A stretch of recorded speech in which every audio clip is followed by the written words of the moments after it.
De uma forma geral, o CNPJ é esse baldezinho. Você tinha que falar do balde, né? Ele Onde falava, tá a televisão? Tá lá, ó. tá aqui minhas obrigações tributárias, eu estou aqui, a empresa está faturando, não tem como pagar essa dívida. Eu vou fazer a desconsideração da personalidade jurídica sua e vou pegar a sua casa. Vou pegar aquela casa na praia que você tem.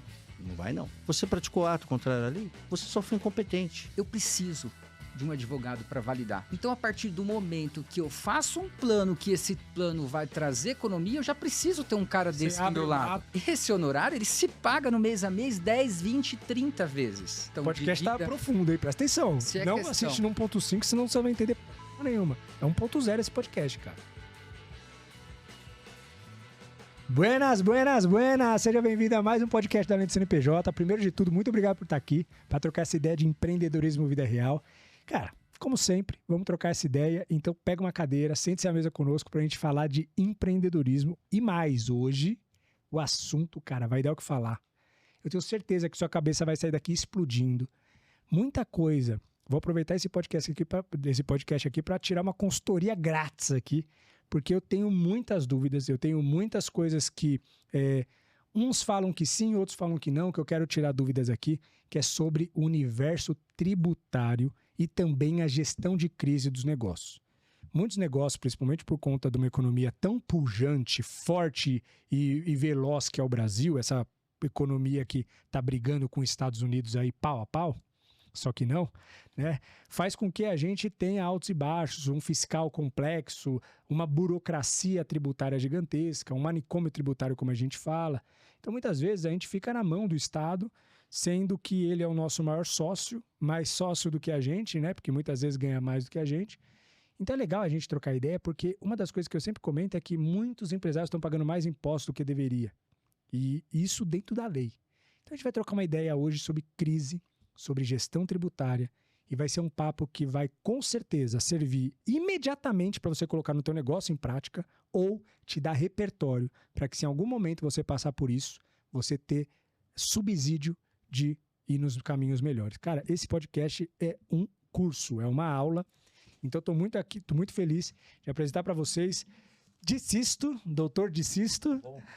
Ele não gosta de ser chamado de doutor, mas é um doutor porque é um advogado ferrado, a gente vai conhecer a história dele aqui. E Ricardo Ferrazini. Ricardo Ferrazini já é da casa, já participou de 2 podcasts aqui do Além do CNPJ. E eu chamei ele para participar junto desse podcast. Por quê? Porque o Ricardo, ele é patrocinador aqui, eu sempre falo dele, da Pulux.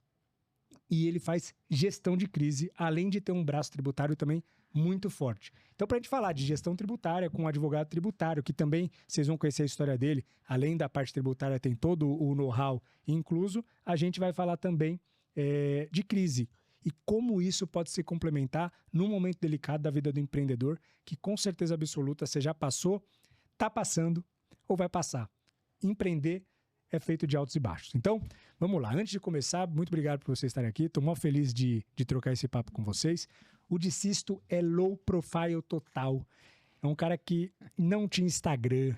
Eu falava para ele, cara, a gente se conhece já há alguns meses. Eu contrato o serviço do Dicisto. Estou fazendo serviço com eles lá nas nossas empresas. E cada reunião é uma aula que eu falo, bicho, agora que eu sou influencer, tudo que acontece na minha vida, eu falo assim, cara, isso tinha que estar na internet, cara. Eu falo, cara, vamos trazer isso pra internet. Aí eu tô chamando ele... com mais um, né? Oi? Tô fazendo isso com mais um, né? Exato. E aí eu falava assim, cara, vamos trazer isso pra internet, cara. Eu quero trazer esse conteúdo aqui pra gente ajudar a galera. E ele falava, não quero, putz. O que ele fez? Ele criou agora o Instagram, tanto é que... Ô, Tiagão, coloca a câmera deles de novo e coloca o BG. Aí, ó, Dicisto e Borghese acabou de ser criado, tá com 5 posts, mas ele criou... Tem 5 Tem 5 posts, você viu? Nem ele criou, foi a equipe dele, Isso. Né? Mas assim, tipo, cara, é um cara que anda muito bem, navega muito bem, de forma muito ágil, o cara é um cara muito especialista, um cara que tem muita rodagem, muita experiência nesse universo que a gente vai falar. Então, cara, é o que eu procuro falar e eu teve um corte do podcast que bombou, que as melhores pessoas, as pessoas mais interessantes estão no offline muitas vezes. Porque no online, infelizmente, a gente acabou se acostumando com uma vida meio de ostentação. Pessoas que nem tem tanto assim, mas sabem fazer um bom marketing, estão aí nos pedestais do Instagram. E a galera mesmo que faz o negócio acontecer da economia real, nem Instagram tem. Esse é o caso do Dicisto. Mesmíssima coisa aconteceu com o Ricardo lá atrás. Ricardo, me ajudou pra caramba lá nos negócios e tudo mais e não tinha Instagram. E hoje, Instagram é um baita de um canal de aquisição para ele. Então, cara, é isso. Vamos trocar ideia de verdade de economia real e vai ser um papo massa. Gente, a história do Ricardo, eu vou pular, porque a gente já tem 2 podcasts e o primeiro podcast dele, ele conta toda a trajetória dele, desde o Grupo Brasil, como que foi e tudo mais. Então, caso você queira se aprofundar na história do Ricardo, inclusive não só isso, os 2 podcasts que nós fizemos, cara, foi 2 dos podcasts mais assistidos da história do podcast. Tanto que a gente teve corte viral do Ricardo, cara, falando sobre a parte tributária. Os 2 podcasts, os 2 episódios do Ricardo foram muito bons. Então, depois que acabar esse aqui, já vai lá, procura o nome dele lá no canal do Além do CNPJ, no Spotify, e assiste os 2, que você vai, com certeza, não se arrepender. Você não vai se arrepender do que você vai ver. E hoje, então, pulando a história do Ricardo que a gente já tem nesse podcast, eu quero trazer um pouco a história de Cício. De Cício, cara, como que foram tuas referências? Aonde você nasceu? O Dicistinho? Da onde veio? Como foi a tua criação? Você teve pai e mãe presente? Como que foi esse processo educacional até você chegar à vida adulta? Dá um overview rápido aí pra gente, cara. Tudinho, do comecinho mesmo? Do comecinho. Bom, eu sou de origem humilde, né? Eu sou da Zona Leste de São Paulo. Meu pai era metalúrgico, minha mãe balconista. Eu vou até me emocionar aqui, né? Quando eu falo do meu pai, eu me emociono. Legal. Ele disse o seguinte, né? Que meu pai tinha primário e falou assim: eu quero deixar meus filhos preparados. Então, e eu sei que eles lutaram muito, né? Para eu e minha irmã estudar, enfim, eram outros tempos. Aí eu fiz faculdade, desculpa. Não, mas Felipe, você falou que era natural. Eu quero tirar o que você tá aí dentro. Você falou para começar do comecinho. Tô começando do comecinho, isso, né? Lindo, lindo. E aí, com 14 anos, eu fiz Senai. Era para eu ser metalúrgico. Segui a carreira do papai. Aí eu fiz desenho mecânico na Voit, que hoje é Voit Siemens. Trabalhei como desenhista na Voit. Fiz colegial técnico de desenho mecânico. Mas o meu sonho de criança era ser advogado. Caraca. Queria ser advogado. Qual a referência? Você lembra do que te... A referência tinha uma prima da minha mãe que eu achava... O máximo. Ela resolvia as coisas. Eu achava lindo os filmes de advogado, né? Eu falei, eu quero ser advogado. Criança, eu queria ser advogado. E o meu caminho era para eu ser engenheiro, porque eu fiz Senai, fui trabalhar em fábrica, e depois fiz colegial técnico de desenho mecânico, fui trabalhar numa empresa boa. E quando chegou para eu prestar vestibular, eu fiquei naquela, né? Todo mundo falando, pô, você tá na Voit, uma empresa alemã, por que você não faz engenharia, né? E eu queria fazer direito. Caramba. Eu queria fazer direito. Você tava com quantos anos?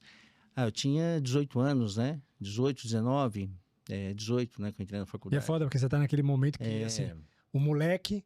Porque 18 anos, se a gente acabou de virar adulto, tem que decidir o que vai fazer pra vida. Eu era um garoto que ganhava bem, porque eu comecei a trabalhar com 14 anos e fiz Senai pela Voit.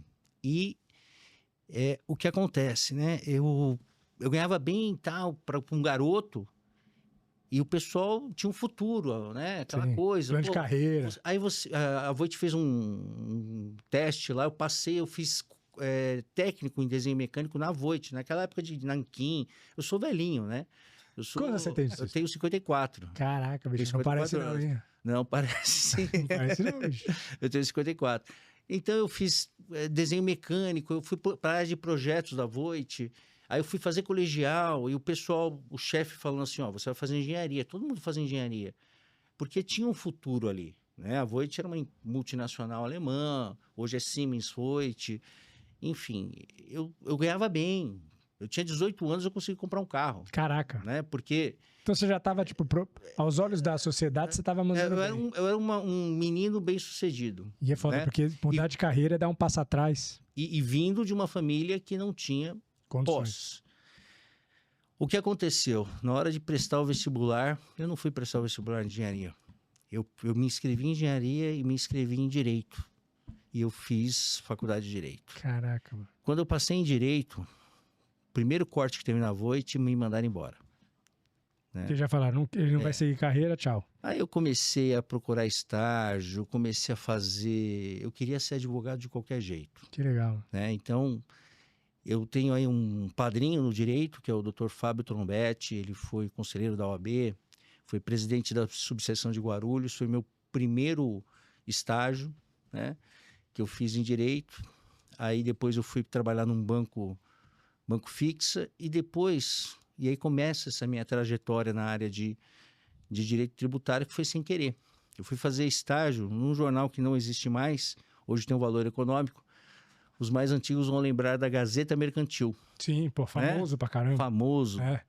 E eu fui trabalhar como estagiário de um advogado tributarista. Da Gazeta Mercantil? Da Gazeta Mercantil. Então eu cuidava da área tributária junto com o cara. Cuidava. Sim. Eu ficava lá. Você ajudava o cara? Ajudava o cara. Eu era o advogado, o estagiário dele. Era só dele. E aí eu comecei a gostar dessa área, terminei a faculdade, né? Comecei a trabalhar na Gazeta. Aí fiz Damásio, porque a minha faculdade não foi lá uma faculdade que eu entendi muito boa, né? Sim. Aí eu era o que dava na região. Eu não me sentia preparado para ser advogado. Fiquei 1 ano no Damásio. E depois eu fiz pós-graduação. Aí sim eu fiz uma pós-graduação muito boa, que foi no Centro de Extensão Universitária do professor Ives Gandra. É uma referência na área de direito constitucional, direito tributário. Ah, que legal, cara. Um grande jurista, né? Eu admiro até hoje. Eu tinha uma estagiária que nessa época, quando eu fiz pós-graduação, que ela falava que era meu pai, o Ives Gandra, que eu era fã dele. Né? E aí eu comecei nessa área de direito tributário. Voltei a trabalhar com o Dr. Fábio Trombetti, que até hoje é meu amigo, no escritório dele, fazendo direito tributário para algumas empresas. E depois eu saí do escritório, fiquei sozinho. E há 10 anos atrás eu montei a nossa sociedade de advogados com um amigo que eu tenho até hoje, meu sócio, o Marcos Borghese, de Sisto Borghese. E hoje nós temos essa banca de advocacia. Mas a minha vida no direito... como advogado, eu tenho 29 anos de advocacia. Caramba. E eu praticamente faço estágio desde do 2º ano da faculdade. Então, a minha vida foi toda dedicada no direito. Que né? legal, cara. Então, e papai viu? Papai tá vivo? Não, papai faleceu. Faleceu? Mas ele viu isso ser construído? Viu. Então, foi pago. Cara... Desculpa. Não, mas aí foi pago, porque ele falava, vou fazer a vida de vocês dar certo aí, ó. Ele viu, ele falou, pô, tá pago. Foi em paz. Foda. Da hora, mano. Isso aí, valores, né, cara? Deixou valores bem enraizados aí, por isso que aconteceu tudo isso que aconteceu. Eu comento eu tô no universo da construção civil, e eu comento pra algumas pessoas a loucura que é a construção civil. Porque a gente tava até conversando com meu irmão tá aqui também nos bastidores, tava conversando com ele esses dias sobre isso. Porque a gente, pelo menos eu, vivia numa bolha. Eu sempre achei que as pessoas têm educação, o básico, tá?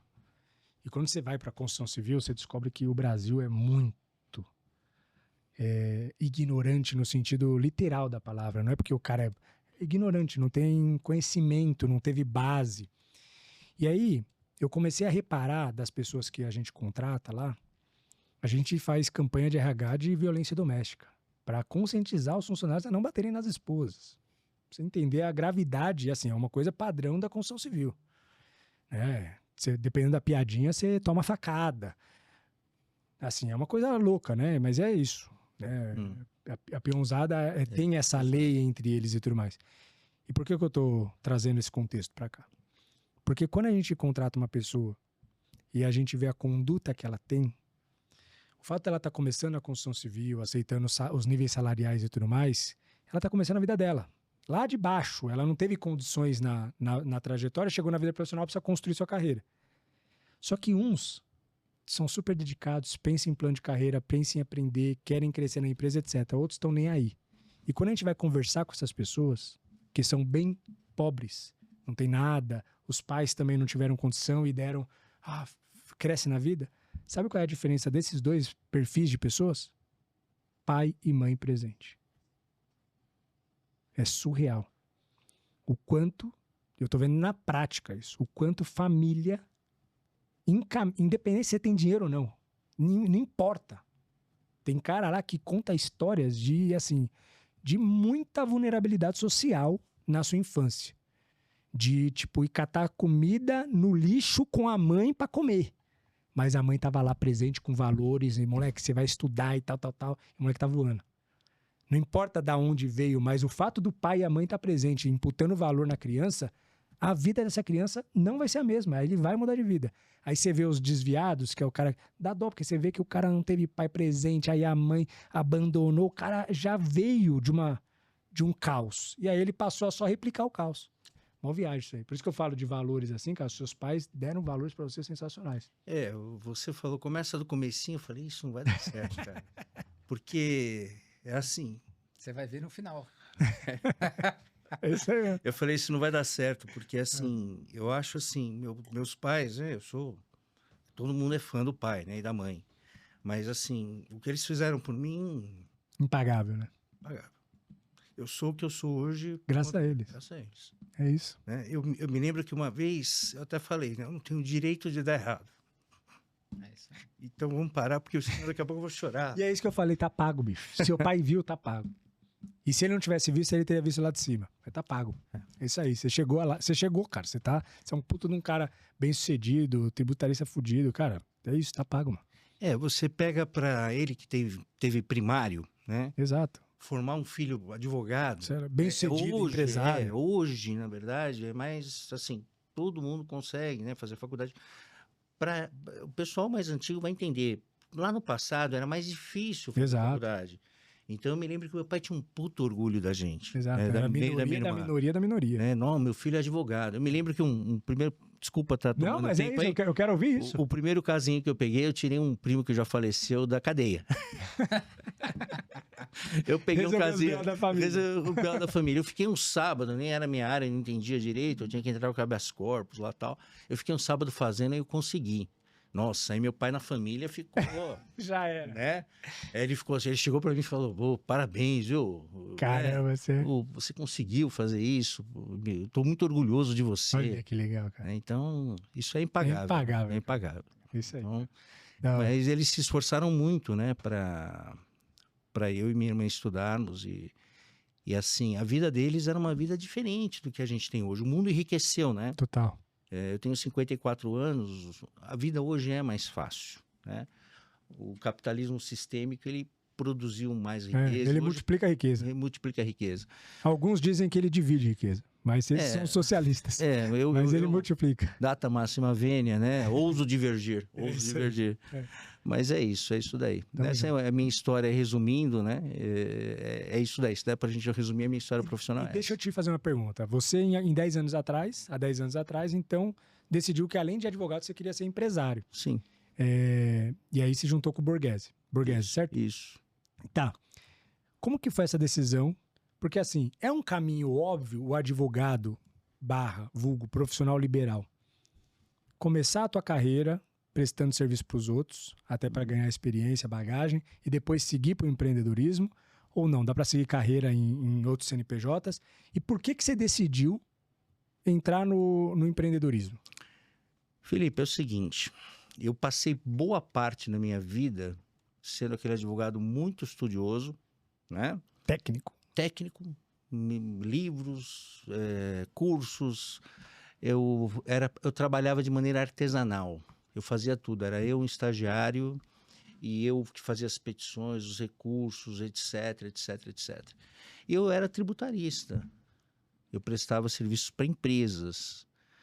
Mas eu percebi o seguinte, que eu tinha que ter uma empresa. Eu tinha que ter uma estrutura maior, né? Então, a nossa banca de advocacia começou comigo e com o Borghese.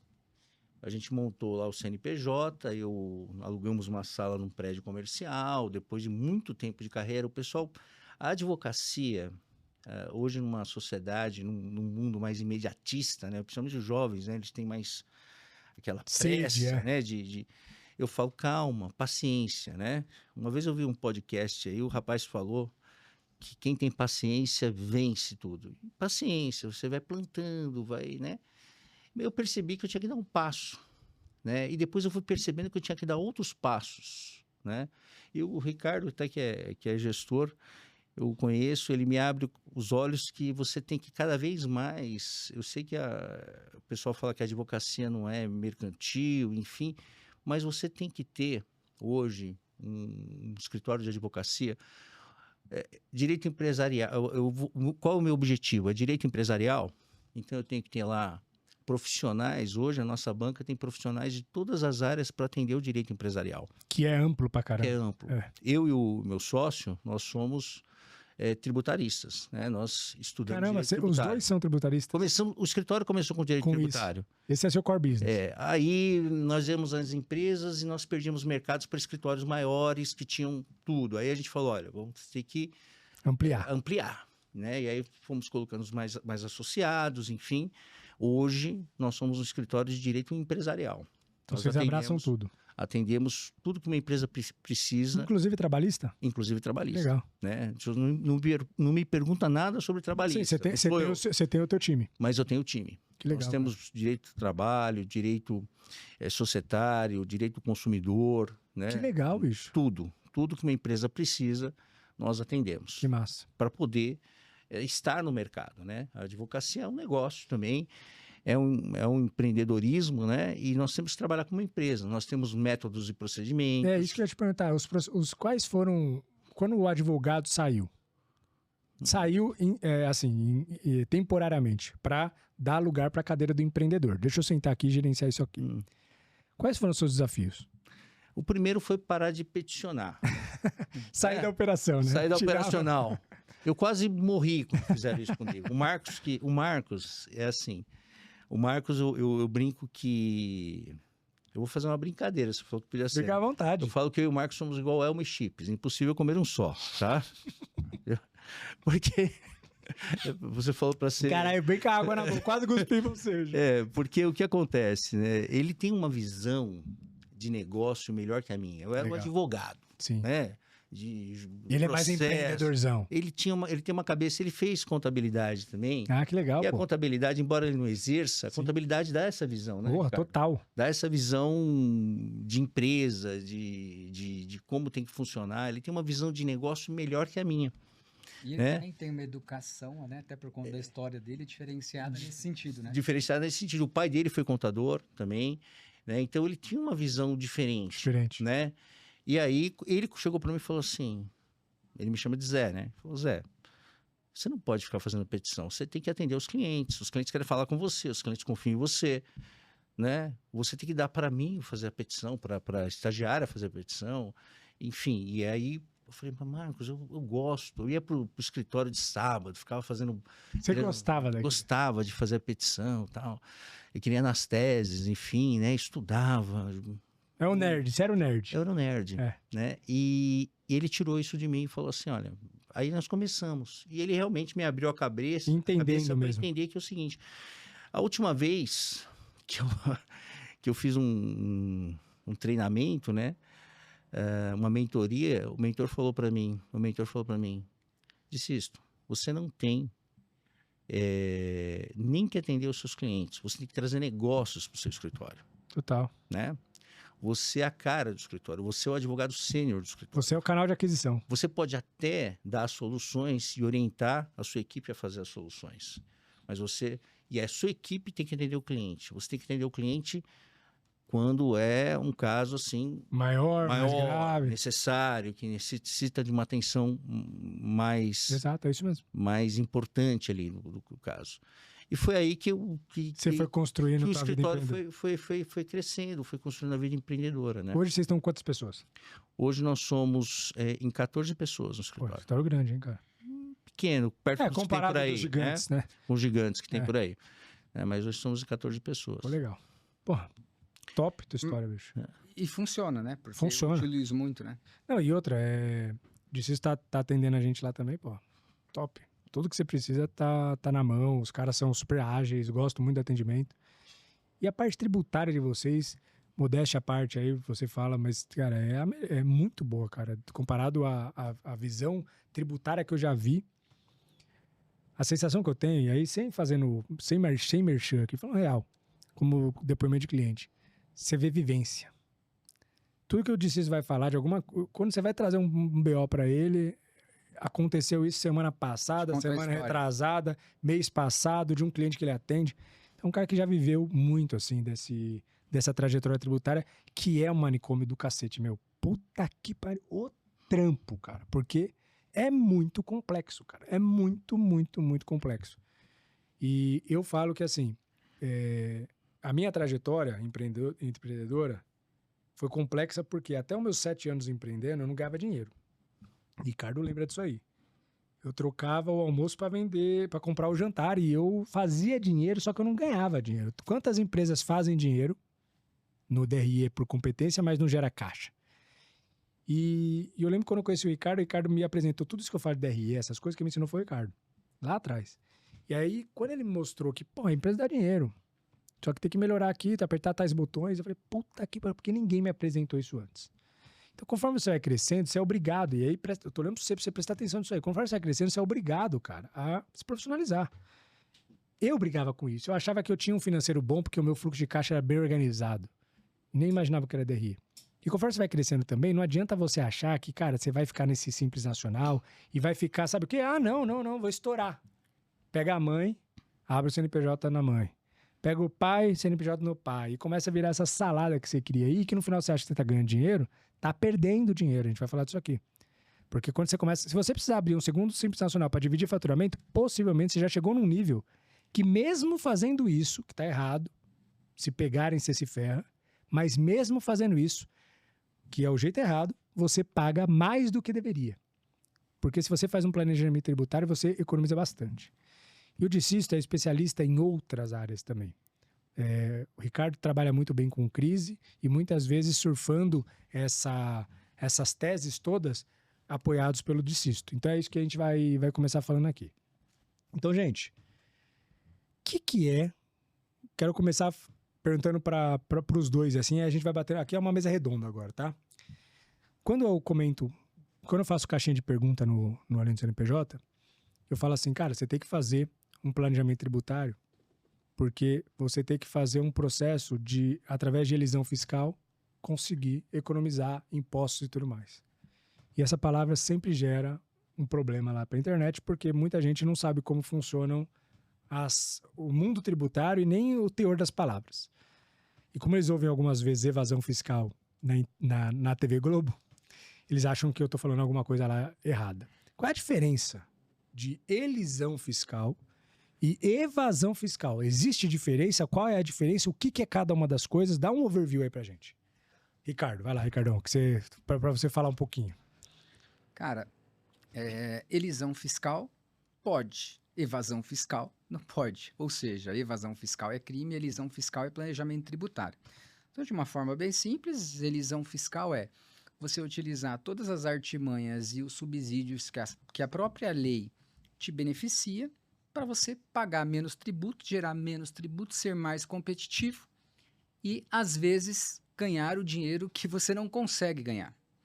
Eu, por exemplo, utilizo as técnicas de elisão fiscal, as técnicas de planejamento tributário, porque quando eu sou acionado para uma empresa que está passando por crise e já tem um acúmulo de passivo tributário grande. Sim. Então, qual que é a minha missão? A minha missão é fazer um planejamento tributário, é realizar um estudo tributário, tá?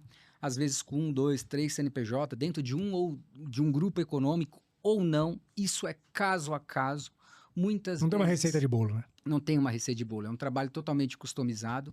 Muitas vezes com uma empresa no lucro real e de repente uma outra no lucro presumido e tal. Isso é customizado caso a caso, utilizando as leis.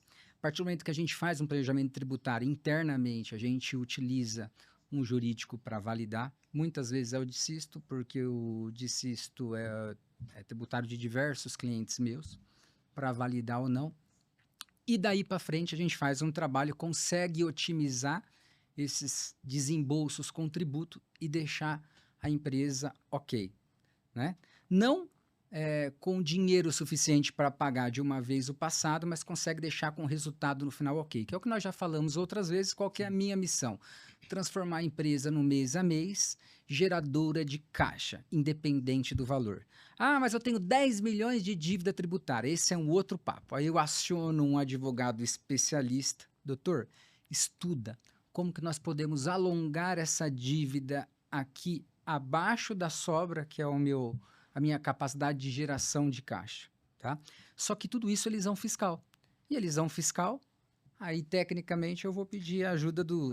A elisão fiscal é dentro da lei. Exatamente, né? Você cria um planejamento tributário, um planejamento societário, tudo com fundamento legal, né? Ao particular... Pode haver questionamentos? Pode haver questionamentos, claro que pode. Mas nós temos...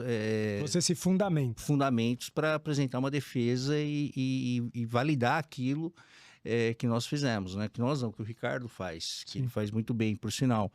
Eu brinco que é interessante o meu trabalho com o do Ricardo, nós nos conhecemos por acaso, né, Ricardo? Em um cliente. Em um cliente, e ele me Graças a um passivo tributário enorme. Era um BO que vocês dois estavam lá resolvendo. Eu fui contratado para resolver o presente, mas tinha um advogado resolvendo o passado. Sim. E eu estava lá resolvendo o passado, aí nós nos conhecemos aí. E aí casou muito interessante o nosso trabalho, por quê? Porque o nosso trabalho é a administração de passivo tributário. O nosso escritório trabalha muito com passivo tributário. A gente faz essa administração judicialmente e até administrativamente. Só te cortando, o que é passivo tributário? Quando você fala passivo tributário? Dívida tributária. Empresa endividada. Imposto. Empresa endividada. Nosso escritório tem uma empresa lá, é claro, não estou citando o nome, não posso falar. Por exemplo, o nosso maior devedor tributário tem 130 milhões de tributo. 130 milhões? É um grupo que deve 130 milhões. De imposto? Tem 320 execuções fiscais que nós advogamos. Tá que pariu, bicho. E nós estamos advogando nessa empresa desde 2012. E não é uma dívida recente, né? Não. Porque eu conheço a empresa. Então, é uma dívida de muitos e muitos anos. A empresa está viva, hoje com um trabalho que no mês a mês ela é capaz de pagar os seus desembolsos e há uma administração do passado. Do passivo. Com tudo isso aí. Posso fazer uma pergunta assim, se não puder, por sigilo, apesar que a gente está falando o nome da empresa, quanto ela fatura, em média? 8 milhões. Então ela nunca vai pagar essa dívida, cara. Não, é impagável. É impagável. Impagável. O cara chegou num nível... Depende, pessoal. Não. Depende. Quando a gente alonga, e se você fala assim, é impagável. Nasceu minha filha. Quando ela fizer 15 anos, você ainda tá pagando, né? Mas quando você alonga e você faz um trabalho, ela... Deixa eu já entrar num mérito aqui, não querendo te cortar, mas é impagável. E aí? Esse cara não quebrou por quê? Como não quebrou? Porque ele administra o passivo. Então é possível você dever tributo pra cacete a um nível impagável e não quebrar. E não quebrar? Sim. Até porque a fazenda pública, ela não pode pedir a falência. Ela pode te executar. Perfeito? O que é executar? Ela pode te cobrar a dívida. Achei processar. Processar. Processar. Ela pode processar. Sujar teu nome. Suja. Ela vai fazer a CDA, vai protestar a CDA, vai entrar com execução, vai tentar penhora online, vai tentar penhora de faturamento, vai tentar todos os meios possíveis. Então ela vai tentar bloquear tua conta. Vai pegar tentar bloquear. Na fonte, vai tentar bloquear sua conta, vai tentar... E você vai fazer o quê? Você vai apresentar defesa, você vai pegar um ponto que está errado, uma situação... E há diversos pontos errados. Mas eu disse isso, o governo está te cobrando. Como ele vai cobrar errado? O cara não erra. Mas isso não é verdade. Ouso divergir novamente. Eu vou dizer para você, o governo erra e erra...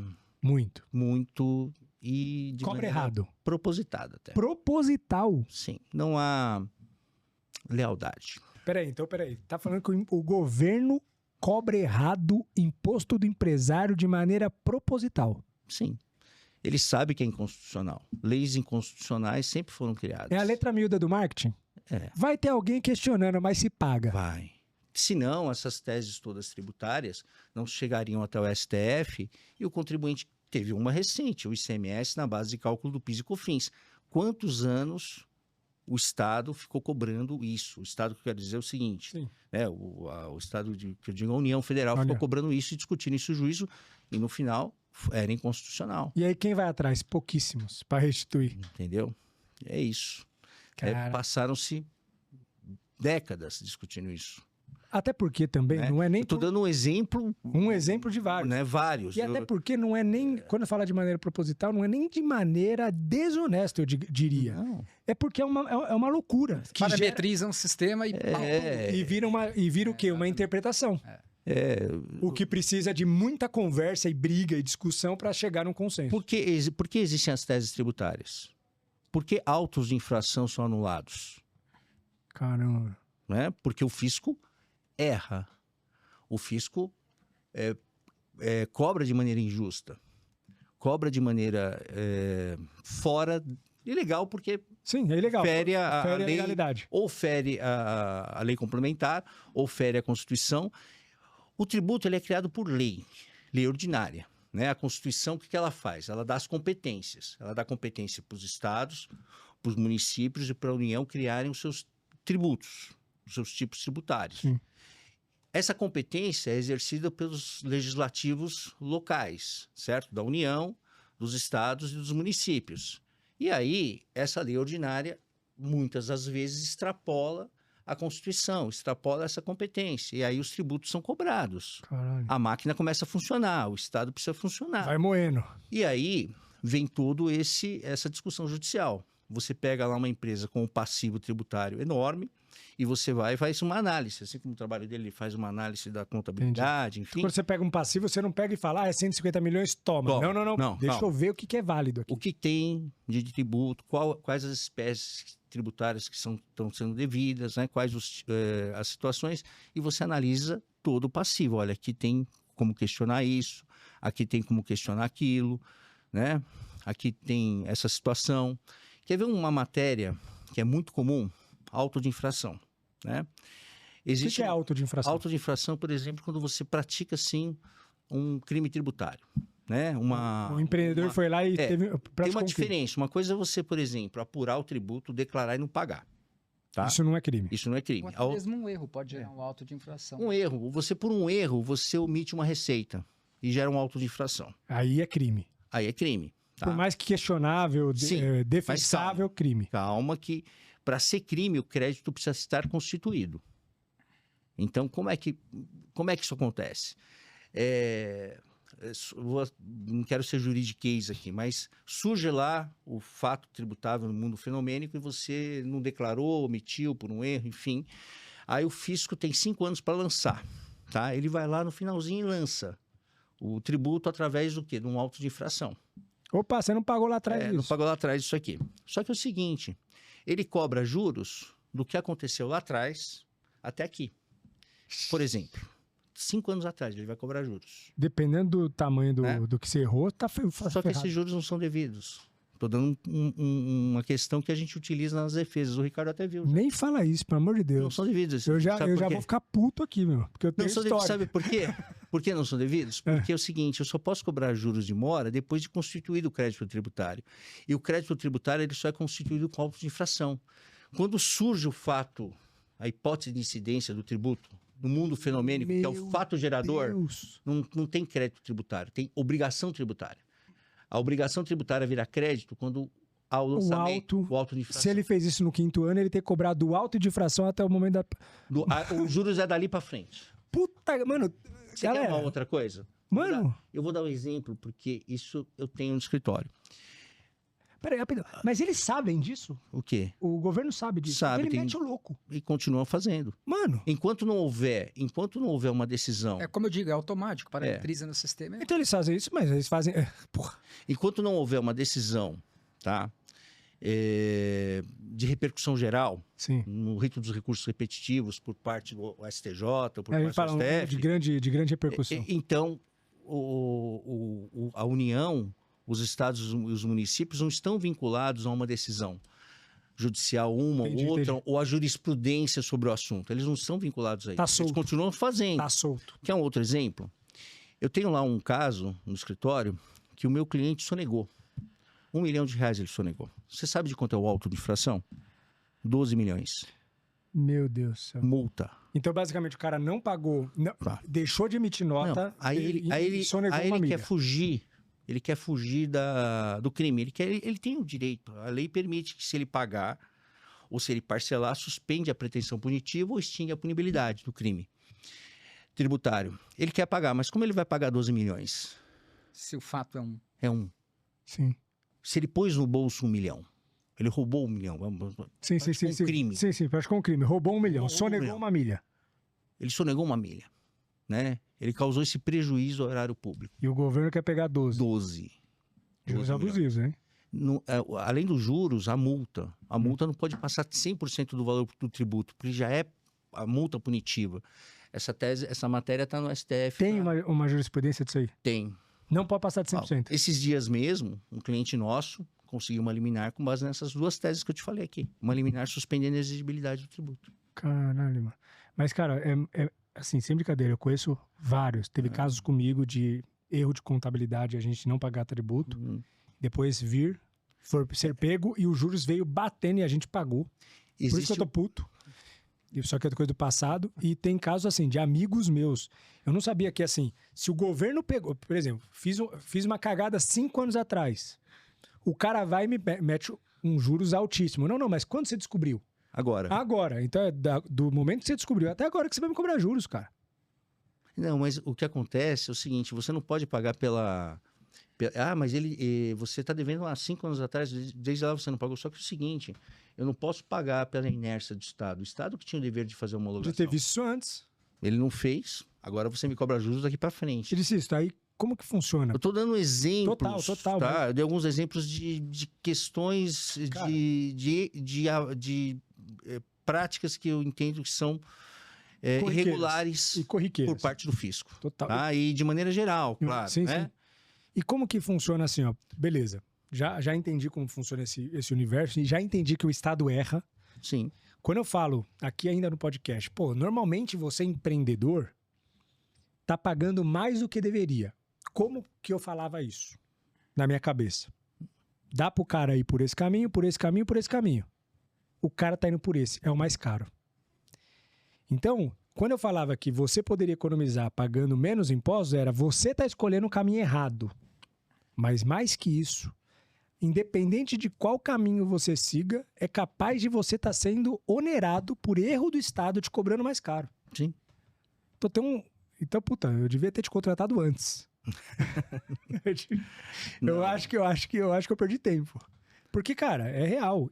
E você falando todas essas coisas, muita audiência que tá me ouvindo aqui são pessoas que querem empreender. Muitos são MEI, que tá lá nos 80 conto por ano. 88, sei lá quanto que tá agora. Alguns são Simples Nacional, outros já são presumido, real, etc. Já sabe tudo isso que a gente tá falando. Qual é o estágio da vida empreendedora que talvez valha a pena a gente ter um advogado tributarista? Porque eu sei também que você poderia falar, não, desde o MEI é importante, mas não é.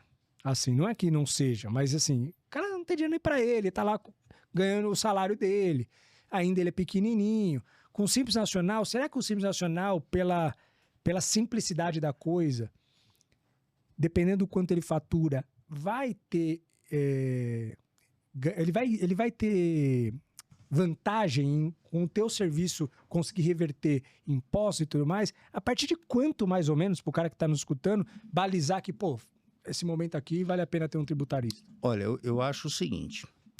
Você deu a resposta, a sua pergunta, você já deu essa resposta aqui. E, na verdade, a partir do momento que você tem que abrir já um segundo CNPJ, vale a pena não contratar um advogado tributarista, né? Do contencioso, como é a especialidade do nosso escritório, mas contratar uma pessoa como o Ricardo.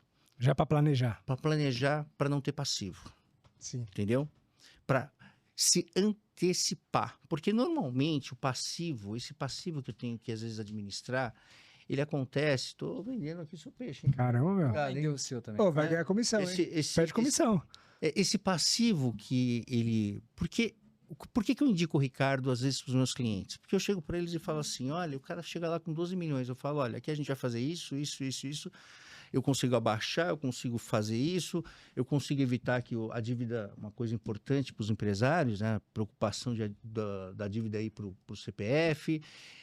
Vou entrar nesse mérito isso aí também. Eu consigo fazer tudo isso aqui, só que é o seguinte, meu amigo, se você continuar desse jeito, e o seu futuro? Tem que estancar a sangria. Isso aqui eu só consigo parar isso aqui. Agora você tem que mudar. E o dinheiro, às vezes, tá? Ricardo, me corrija se eu estiver errado. O dinheiro, às vezes, está na contabilidade. Está na contabilidade gerencial. Gerencial, total. O que eu costumo... Tá sangrando. Você pega e você fala, vou resolver o que aconteceu, mas a partir de agora tem que parar de sangrar. O EBITDA que ele me ensinou aqui, o EBITDA, né? Que agora eu sei falar o que é EBITDA. O EBITDA tá ali, ó. Para reforçar um pouquinho isso. Como que eu conheci o Dicisto? Através de um cliente que tinha uma dívida tributária grande e eu fazia esse trabalho de gestão. E já faz muitos anos isso aí. E aí outros negócios começaram a aparecer, vice-versa, indica daqui, indica de lá, por conta da necessidade. Quando você conhece um bom profissional, você vai ter necessidade, você vai chamar. Exatamente. E aí começou a ter essa interação. Eu trabalho com testes, em todo sentido trabalho com testes. É um negócio novo, eu faço testes. É um prestador novo, é testes. E o Dicisto foi assim. Hoje ele é meu amigo, mas primeiro nós fomos um parceiro. Hoje eu posso dizer que ele é meu amigo. E ele foi respaldado pela confiança e pela competência de dar resultado. Por quê? Porque nós tínhamos um negócio que era crítico, que hoje é uma empresa vaca leiteira. Hoje é uma empresa vaca leiteira. É uma empresa que há mais ou menos 10 anos atrás devia aí 14, 15 milhões de reais a 10 anos atrás. Tudo tributo. Onde isso gerava um problema gigantesco, porque essa empresa trabalhava com BID e com algumas multinacionais, então a minha missão era manter viva, entregar um monte de CND, daqui a pouco eu vou entrar nesse tema também. Fazer um monte de coisa. E esse cara que fez e deu certo. E era o cara que faltava, porque eu fiz testes com outros e não conseguiu. E a mesma coisa acontece desse lado. Sim. E quando a gente começa a fazer planejamento tributário e mergulhar na elisão fiscal, você vai ver que não tem uma receita. E a cada dia você descobre um método novo, ou uma situação nova, ou uma estrada nova para você trafegar. Às vezes até uma decisão recente de um juiz que te dá jurisprudência para mudar alguma coisa. Então, o que eu quero dizer? Aparece muitos clientes no nosso caso. O cliente, nós fazemos um planejamento para o cara tá no Simples Nacional. Aí nós vamos transformar ele em lucro real e vai dar uma economia. E essa economia não é pequena. Não é pequena. É uma economia boa. Economia de 20, 30, 40, 100, 80 mil por mês. Às vezes mais. A partir do momento que eu faço um planejamento tributário desse, que é gerencial, e eu tenho lá o pessoal que trabalha comigo, que é tributarista, gerencial, contábil. Tem eu que tenho essa visão generalista, que estudo muito direito, mas não sou advogado. Eu preciso de um advogado para validar. Exato. Então, a partir do momento que eu faço um plano, que esse plano vai trazer economia, eu já preciso ter um cara desse do meu lado para ele validar. Para ele validar. E esse honorário, ele se paga no mês a mês 10, 20, 30 vezes. Exato. Então, eu preciso ter um cara desse, a partir desse momento, para eu já crescer forte e construir um castelo de um alicerce forte. Porque o que eu tô cansado de ver aí é nego construir castelo em alicerce de areia. E aí lá na frente cai. Exato, porque o que acontece também, já vi isso muito. O cara vai lá e faz um planejamento tributário. Vou colocar entre aspas aqui, porque eu acho que esse planejamento tributário não está alicerçado.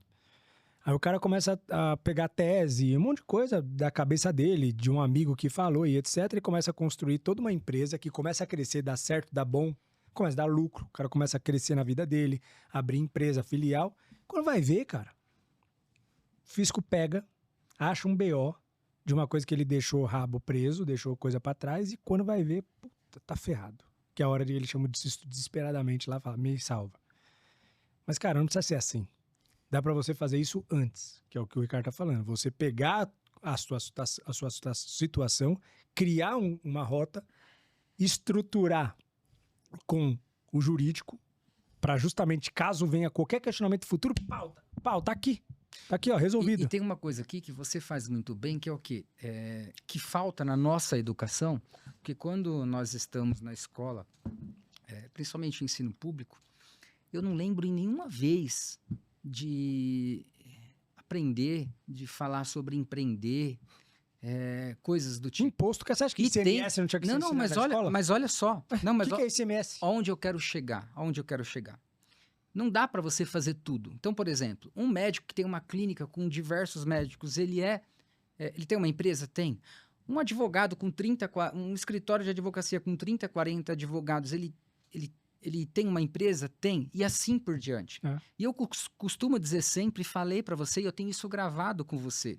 Não adianta você querer se especializar em controladoria, em planejamento, em gestão.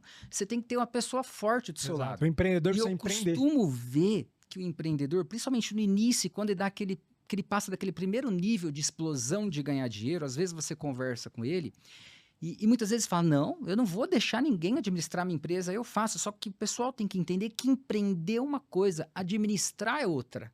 Se você é especialista no seu negócio do que você se empreende, você tem que pensar em cada vez fazer melhor, fazer melhor. Fazer mais, ter braços aqui de apoio que sustentem esse crescimento e essa sua gestão. Porque não adianta você querer ser especialista em controladoria, especialista em algum tipo de medicina ou na sua área de construção civil ou advocacia, ainda ser o melhor em contabilidade e outras coisas, em RH, em gestão. Não dá para você fazer tudo.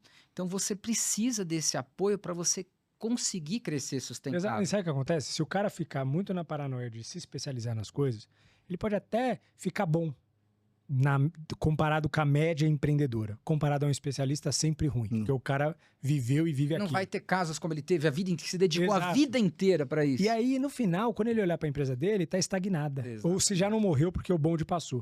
O cara tem que seguir o empreendedorismo. Eu falo isso com marketing, muitos empreendedores ainda estão fazendo tráfego pago do próprio negócio. Cara, amigão, passa. Ah, mas é difícil achar gestor de tráfego. Então se dediquem a achar um cara bom. Tem gente boa, só precisa garimpar. Garimpar dá trabalho. Acha um cara bom e coloque na mão. Mesma coisa a parte de controladoria, a parte de finanças. A gente fala bastante de BPO financeiro também, que é uma coisa que já está em alta, não é mais futuro. Que é o mesmo conceito. Que não é mais futuro. Todo mundo fala, o futuro é BPO financeiro. Eu não acho, eu acho que é presente. E a mesma coisa, tributos. Agora, desculpa. Claro, pode falar. Eu vou responder agora a segunda parte da pergunta. Quando contratar um advogado tributarista? Né? Quando você monta a empresa, enfim, a empresa começa a crescer, planejamento tributário, societário. Recebeu um auto de infração, recebeu uma fiscalização, recebeu uma ação judicial, uma execução, qualquer coisa. Sempre, antes de ir lá parcelar, de você... enfim, tomar qualquer providência, aí sim consultar um advogado especialista na área de direito tributário. Você atende o Brasil inteiro? Eu atendo o Brasil inteiro. Então, se um cara lá do Amapá. E outra coisa. Fiscal bateu na porta, tem um BO aqui pra você. Temos clientes no Mato Grosso, Goiás. Eu assumi uma empresa há pouco tempo. E eu trago mesmo os casos reais aqui, né? E é uma empresa, como é a especialidade do escritório de transporte, que tem um passivo tributário alto. E hoje, quem é o escritório que toma conta principalmente do tributário? Doutor Sisto. Por quê? Quando eu peguei e coloquei tudo no tabuleiro, nós entendemos o que tinha que fazer para gerar resultado, tinha lá o passivo. Falei, tá, mas o que vocês fazem quando chega essa cobrança ou essa ação? Eu mando para o tributarista. Falei, legal, você tem tributarista, você está um passo à frente. O que o tributarista fala? É devido. Manda para o contador para parcelar. Nossa. Quando ele pegou, ele viu que, obviamente, a maioria das coisas é devido, os valores principais, não estamos fugindo da dívida dizendo que não vai pagar, não. Mas tem que ser feita uma estratégia, porque muitas coisas ali podem ser trabalhadas e minimizados os desembolsos. Porque vai lá, imagina que eu faturo uma grana, eu lucro 100 mil por mês. Aí do nada chega um boletão lá de 120. Migão. Acabou você. Acabou. Exato. Vai acabar com o meu mês, vai acabar com o meu fluxo de caixa. Se eu começar a parcelar essa dívida, daqui a pouco eu vou começar a aumentar minha dívida. Vamos organizar isso aí. E o cara gerando dívida dos dois lados, sabe por quê? Porque daí ele pegava, olha só, pagava isso de uma vez, aí o vencendo do mês ele não pagava, só que esse aqui que chegava para parcelar, ele parcelava aquele lote, era muito caro e não tinha dinheiro no caixa, e ele fazia troca de duplicata com uma taxa de juros altíssima a pagar. Então já tinha a multa daqui que não está sendo tratada, está inconstitucional, que deveria ser tratada já por um jurídico especialista. Então ele tem juros da factory, ele tem juros do tributo, que está inconstitucional neste momento, ele tem que tratar para pagar o que realmente é devido, e o do mês ele não pagou e está gerando juros de novo. Cacete, bola de neve. Olha que bola de neve. O cara vai entrando num BO que ele vai se amarrando e quando vai ver, tá fudido. E você falou se o fisco erra. Eu posso contar um caso? Claro, oxe. Bora. Quero saber dos casos, dos BO. Eu tenho um cliente, né? Esse cliente, ele é o cliente de um caso só, porque ele só sofreu uma injustiça na vida só. Pensa numa empresa correta, corretíssima, não devia nada, absolutamente nada. Um dia tomou um auto de infração de 2 milhões. Nossa. Aí a contabilidade não entrou com recurso administrativo. Deixa eu só ter uma ideia, para todo mundo, 2 milhões, ele faturava quanto? Esse cliente... Uma média. Esse aí faturava uns 10, 11 milhões. É um cliente forte. Isso ano ou mês? É mês. Um cliente forte. Mas para ele... O cara tomou 2 milhões... 2 milhões, mas assim, indignado. Não, 20% do seu faturamento. É dinheiro pra cacete. Mas ele estava indignado, porque eles não deviam nada. Nada. Você tirava todas. Bom, aí começaram os problemas, né? Porque eles eram fornecedores de multinacionais. E banco, começou, como assim? Travou. 2 milhões, né? Eu tô falando, não é de devedor contumaz, né? Porque o pessoal pode estar assistindo aí... O que é devedor contumaz, doutor? Desculpa. Devedor contumaz Fazendo o papel do Felipe. É aquele sujeito que não paga tributo de maneira costumeira. Costumeira, né? Porque... Má fé. Algum pode Às ter... vezes porque não tem dinheiro, mas que não paga. Recorrentemente não... Pode ter algum procurador falando assim, pô, esse advogado achando que só o Estado enfim. Mas esse rapaz, esse pessoal era bem corretinho. Bom, aí nós entramos com o processo, juntamos todos os documentos e provamos que não havia sonegação fiscal e pedimos uma liminar. Eu não vou ficar em juridiquês. Pedimos uma liminar para ficar suspensa a cobrança do tributo até o final do processo. Estava tudo provado, verossimilhança do direito, o direito... Tava lá, você errou mesmo. Errou. Tem que pagar. Né? Não, provamos por A mais B que não havia sonegação. Prova mas havia um erro. Não havia nada, eles não erraram. É um auto totalmente... Equivocado. Para não dizer outra coisa, equivocado. Para não dizer outra coisa. Sim. Absurdo o auto de infração, porque há coisas absurdas. E esse caso que eu vou contar é um caso absurdo. Cara, tem umas coisas que eu tenho vontade de contar aqui que nem doeu. Felizmente, a internet tem um limite do que ele pode contar. Porque tem cliente que você sabe que tá errado, que só uma coisinha que ele tá certo. Sim. Esse não, eles não fizeram nada errado. Eles não fazem nada errado. Eles são Caxias. Sim. 2 milhões. Aí começaram os problemas. Tentei a liminar, não consegui. Recurso para o tribunal. O tribunal não deu a liminar também. Aí o juiz falou, não, eu vou apreciar de novo depois a perícia, né? Perito do juiz. O perito do juiz falou, não teve sonegação, o autor da ação está certo, o contribuinte está certo, não teve sonegação. Eu entrei lá no processo de novo, excelência, o seu perito de confiança falou que não teve sonegação, me dá a liminar. Não. Caralho. Não. Aí veio a sentença, procedência da sentença. Ganhei. Enquanto isso, o que o fisco fez? O fisco pegou aquela dívida que eu tinha ganho. Aconteceu coisa pior esses dias. Pegou aquela dívida que eu tinha ganho, que não existia, protestou a CDA. Puta que pariu. Calma, que não foi só isso. Entrou com uma execução. Nossa! E o meu cliente, assim, os clientes dele, multinacionais, o que está acontecendo? Não tinha liminar, execução, aí banco... E eu começa a atrapalhar o cliente comercialmente, né? Porque a moral dele, a credibilidade dele vai pro ar. E eu mandando cópia do processo para banco, para todo mundo, justificando, e não tinha liminar. Aí, sentença de procedência, eu entrei com um recurso, não quero entrar no juridiquês, falando assim, olha, por favor, excelência, dá aqui a liminar na sentença, entrei com recurso para ele complementar a sentença, porque aí o recurso da fazenda vai ter só efeito devolutivo e eu consigo baixar protesto, tudo. Não. Caralho. Aí o processo foi para o tribunal. Tá coçando minha garganta para falar o que eu penso aqui. Nós fomos para o relator e falamos assim, relator... Me dá a liminar, me dá a antecipação da tutela recursal, me dá a liminar lá que foi negada, já faz 1 ano e meio, isso já tinha passado 1 ano e meio. O meu cliente passou a vergonha de não conseguir comprar um carro financiado. Caraca, bicho. Ele ligou para mim assim, pô, o que é pior é que você, vendo tudo isso acontecer, e o seu cliente está certo. Sim. Bom, resumindo, depois de 2 anos, quando o processo foi julgado em segunda instância pelo tribunal, que confirmou a sentença de primeira instância, finalmente o auto foi cancelado e o nome da empresa foi limpo. Depois de 2 anos com a empresa negativada. Você não pode meter um danos morais aí? Pode, danos morais, danos materiais. Aí você vai receber como? Precatório? Nossa, tá fodida. Não dá pra ir. Não nem adianta. Não vou nem falar vale o que eu penso sim, disso sim. também. Enfim. Cara, aí o pessoal fala, né? Mas isso é justo? Pois é. Né? Eu estou dando um exemplo do que é o Estado. sim. O Estado, ele tem um poder absurdo. Um juiz hoje, ele aperta um botão, ele acaba com a sua vida. Ele acaba com a sua vida. Você, Felipe, acorda. Isso aconteceu já no Brasil, né? Nós sabemos. Acontece. Acontece no Brasil. Você acorda, a sua conta está bloqueada, pessoa física. Isso aconteceu um tempo atrás aqui, com alguns empresários. Sua conta está bloqueada, pessoa física. Poder que tem hoje um juiz. A sua conta pessoa jurídica também está bloqueada. Aí você fala, pô, como eu vou tomar um café? Acho que eu vou vender um carro, né? Está bloqueado também. Vou vender minha casa, está bloqueado. É a morte civil.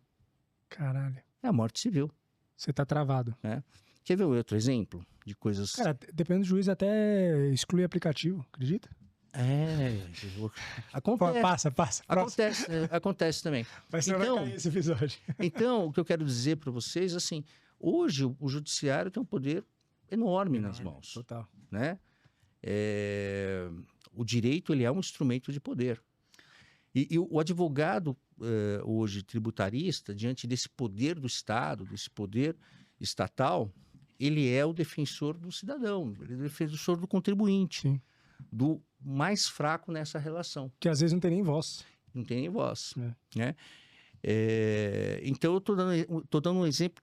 Outro exemplo que eu não vou entrar para não ficar cansativo, foi esses dias. Um outro caso que nós ganhamos, transitou em julgado, está anulada a dívida, e o meu cliente sofreu uma penhora online de 600 mil reais. Nossa, cara. Está anulada a dívida. E tá rolando ainda a penhora online, não? A gente entrou com uma petição esses dias e pedimos para estar concluso. Até hoje, quando eu estava vindo para cá, estava concluso ainda o processo. Caramba. Para eu ser correto aqui, é assim, era um auto de infração, vou dar o exemplo, tá? É 600, a gente só era devido 100, o resto a gente conseguiu ganhar tudo. Ganhamos em primeira e em segunda instância, transitou em julgado. E foi lá o juiz da execução e fez a penhora online. Acontece. E o nosso cliente está com 600 mil reais bloqueado. Nossa. E é uma loja de caminhão, né? E esse dinheiro ele usava para comprar, vender caminhão, automóveis, enfim. E sabia que, assim, contando uma história... Você destrói hoje a vida. Outra coisa, penhora online é proibido, penhora online de salário. Tem jurisprudência que penhora online em época de dia 5, dia 20, que é a época de pagamento, não é correto fazer. Engraçado, né?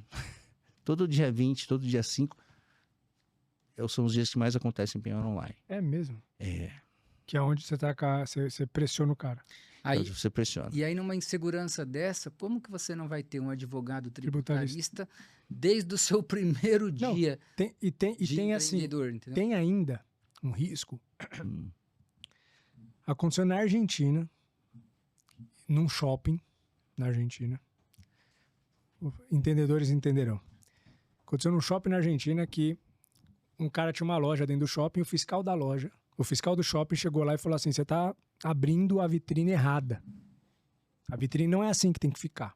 E aplicou uma multa nessa loja. O fiscal do shopping, lá na Argentina, aplicou uma multa de 100 mil reais para a loja. Ela não tinha nem a quem recorrer, porque o próprio fiscal do shopping já era a autoridade. E aquela multa, naturalmente, claramente era indevida. Né? O cara estava só inventando uma multa. E no final, esse fiscal do shopping na Argentina falou assim, mas faz o seguinte, me paga 10, que aí eu deixo quieto. Isso acontece muito na Argentina, muito, nos shoppings de lá. Quem te defende? Um advogado tributarista argentino. Porque isso acontece muito na Argentina. Muito, lá acontece muito. Muito. Tá bom. Próximo. Cara, outra coisa. Uma dúvida que muita gente tem. Muita gente tem. Cara, o cara tá... A vida empreendedora são de altos e baixos. Normal. Né? Só que o cara... Tem o devedor lá, que eu esqueci o nome que você falou assim. Contumaz, que é o cara assim... Beleza, costumeiro, eu quero mesmo. O cara tem estômago. Mas tem um cara que tá passando por um momento difícil. O cara lá se enrolou.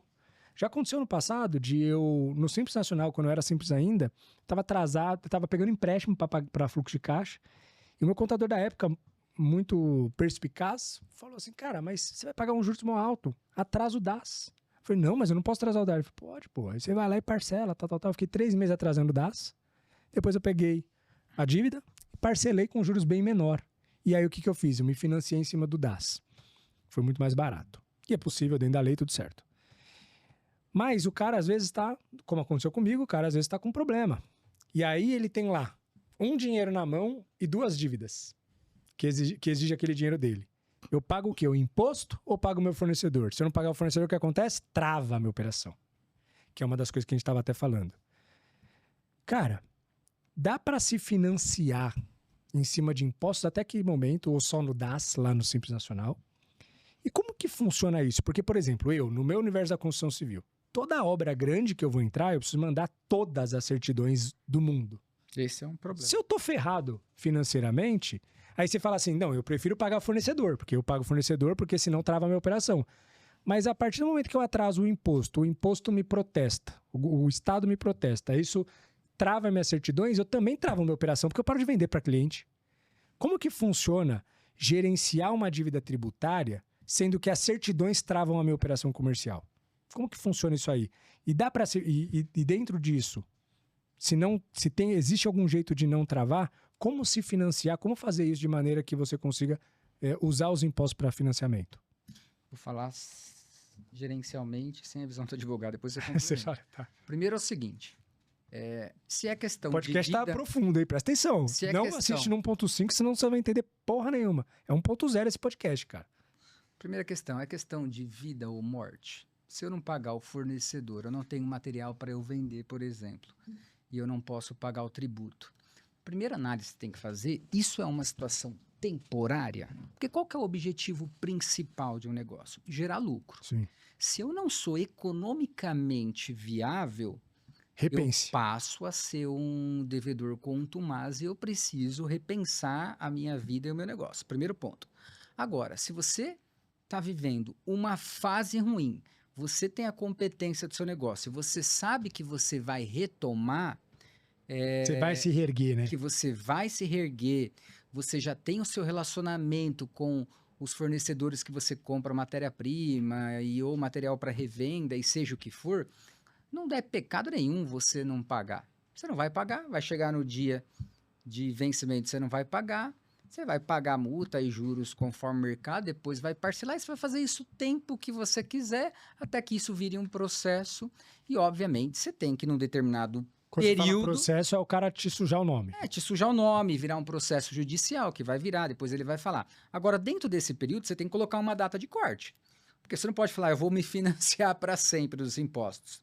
Porque o problema vai chegar lá na frente. Vai chegar, a conta vai chegar. Eu vou contratar o doutor de Cista. Vai resolver? Vai resolver uma grande parte do problema. O que é inconstitucional ele vai tirar. Ele vai aliviar muito bem para você e vai facilitar. Só que você vai ter que pagar. Você vai ter que gerar resultado para pagar. Então, a minha análise tem que ser muito clara em relação ao meu empreendimento. Se eu não estou conseguindo pagar agora, isso tem que ter uma data... para terminar, então, mas se financiar nisso não tem problema. Meu problema é pontual, tô ferrado, preciso de grana. Não vejo problema nenhum. Vou usar o imposto.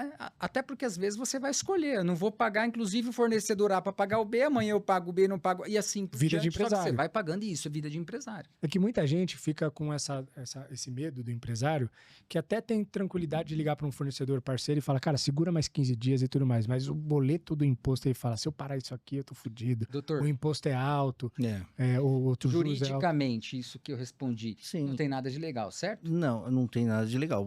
Aquela história, você declarou, tá, o tributo e não conseguiu pagar, não é crime. Tá? Só que também o empresário fica com medo disso virar uma bola de neve. Sim, mas aí o que acontece, tá?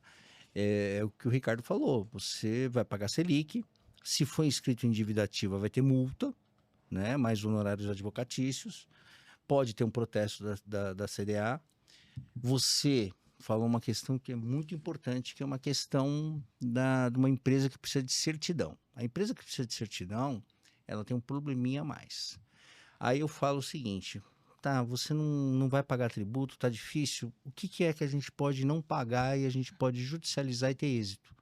Por exemplo, tem algumas teses que são aceitas pela STJ, pelo STF, aí você pega aquilo, tá? Você entra com uma ação revisional, você pode pedir uma liminar, eu vou chamar de liminar, tá? Tem um nome bonito, jurídico, mas eu não quero ser chato. Liminar. Uma liminar para ficar suspensa a exigibilidade. E aí você tem direito a uma certidão positiva com efeitos negativos. Quando fala certidão positiva com efeito negativo, tem BO, mas tá tranquilo. Tem BO, mas a questão está judicializada. Tá resolvido. Tá parcelada, Tá tá pagando aos poucos. Quando você faz o parcelamento, sai a certidão dessa. Essa certidão que você fala CDA é o que o pessoal pede.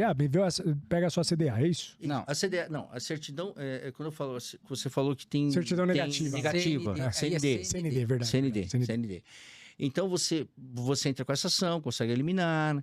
E você tem essa certidão positiva com efeitos negativos. Se você não conseguir eliminar, você pode entrar com uma cautelar oferecendo uma ação, oferecendo um bem em garantia daquela dívida. Caramba, dá para entrar nesse contexto. Nesse contexto, para você tem uma casa aqui, me libera aí. Tá. Não é que libera. Fala assim, olha, tá garantida a dívida, então tem direito a uma certidão positiva com efeitos negativos. Ainda assim continua com efeitos negativos. Entendeu? Então você tem várias maneiras de você discutir e ganhar um tempo e se financiar com o tributo, né? Então, uma CND pode sair, então, negativa, tá ferrado. Positiva, tá zerado. Não, positiva é que tem dívida. Ao contrário, verdade. Negativa positiva tá ferrou. Negativa, tá zerado. Ou negativa com efeito de positiva, que é... É certidão positiva com efeito negativo. Que é... É assim, tá devendo... Tá suspensa a exigibilidade. Existe uma dívida, mas essa dívida está com a exigibilidade suspensa. Por conta de uma decisão judicial. Ou por conta de um parcelamento. Ou por conta de um parcelamento. Um parcelamento até de DAS no Simples Nacional já sai desse jeito? Já. Sim. Qualquer dívida. Qualquer dívida que você tenha parcelado. Você fala em se financiar, você pode parcelar. Né? Tem parcelamentos ordinários. Isso atrapalha de alguma forma score, que eu digo nem bancário, mas assim, aos olhos do mercado.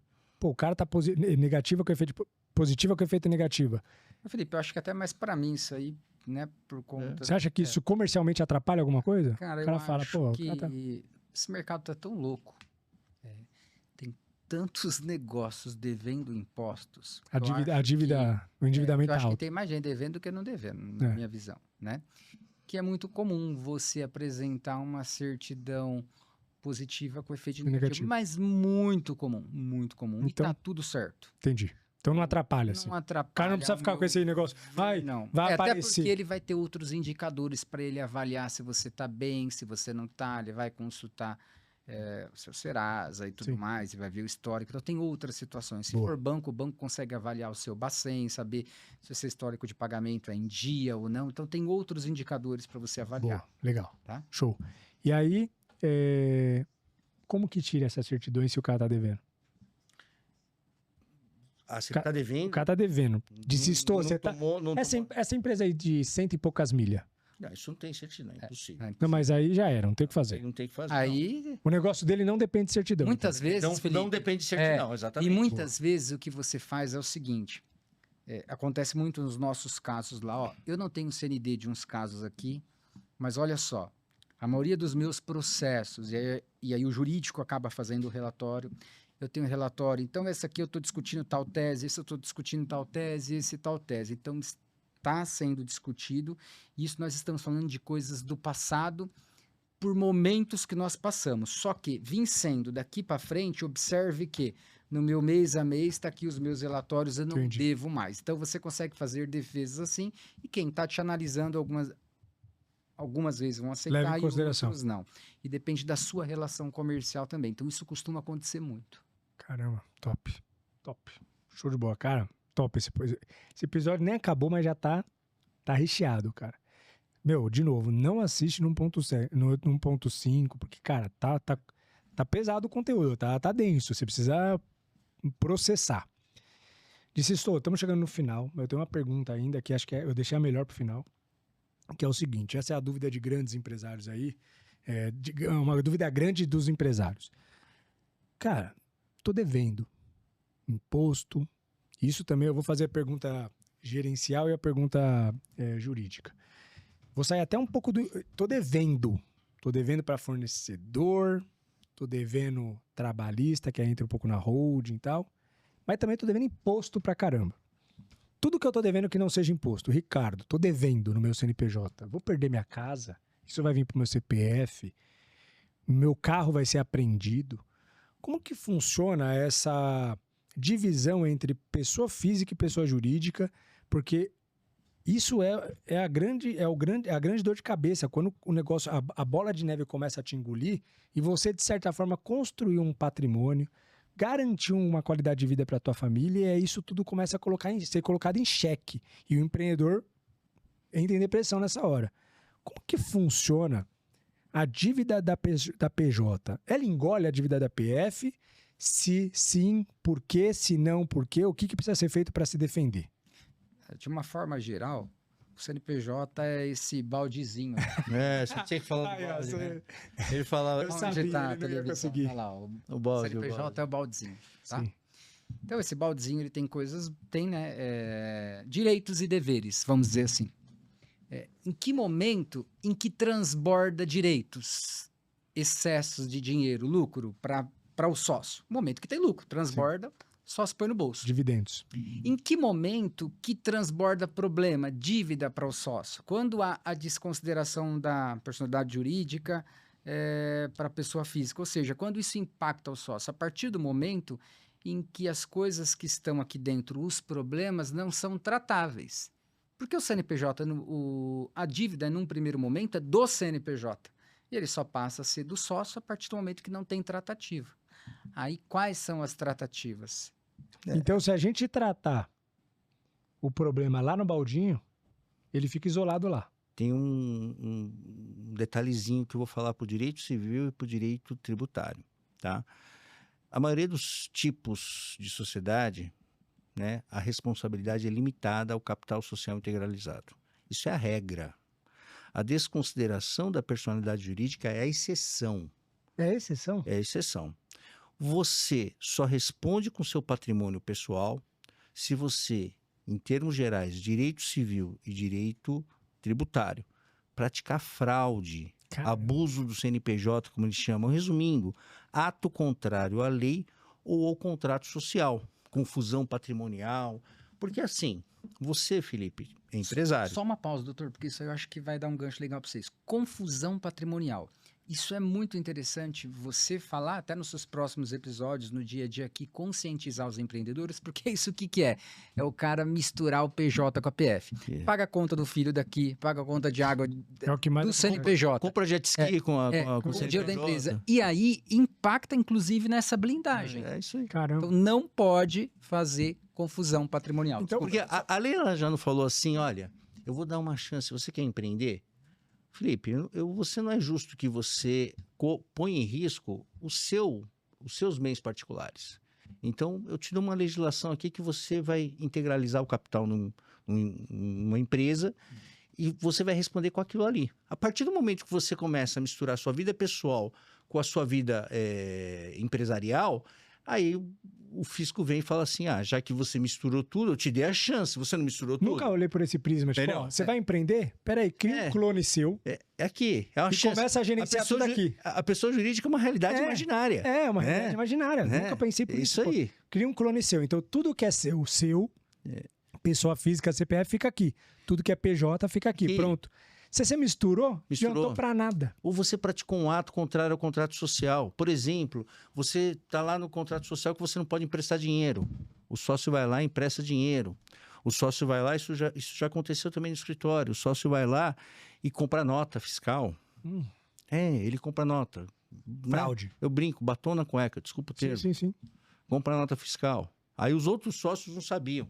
Nossa. Aí no final os sócios foram lá... pagaram a dívida e tiraram o cara e entraram com ação contra o cara de indenização ainda. Caralho. Então, Entendeu? basicamente, cara, para resumir... Começa a operar com outro CNPJ e não segue as regras básicas. As regras básicas. Por exemplo, uma coisa importante, tá? Você tá endividado, tá ruim a coisa. Ele falou do baldinho, eu vou falar da caixa de Pandora, né? A caixa de Pandora nós sabemos, né? Foi aberta, todos os males saíram, ficou a esperança. Eu vou brincar agora, tá? O fisco tem que ficar com a esperança que vai receber, só a esperança, porque ele não vai receber. Quando a situação... É duro falar isso aí, mas quando a situação complica, você pôs lá o dinheiro e você foi um péssimo empresário. Você não praticou ato contrário ali, você só foi incompetente. Ser incompetente não é crime. Ser incompetente não é crime. Crime é você sonegar, né? Crime é você fraudar, é colocar sócio laranja, enfim, essas coisas. Isso é crime. Fica lá, Felipe. A sua empresa era um grande galpão, hoje é só uma salinha e você está lá. Trabalhando. Você faturava 1 milhão, agora está faturando 10. 10 mil reais. 10 mil reais. O seu ativo fixo foi todo diluído para pagar as dívidas e você tem dívida tributária e vai lá o oficial de justiça e fala, Felipe, é a sua empresa? Só estou aqui. Mas cadê? Eu tenho uma dívida aqui de 1 milhão de reais e você, é isso a salinha? Sou, mas eu estou aqui.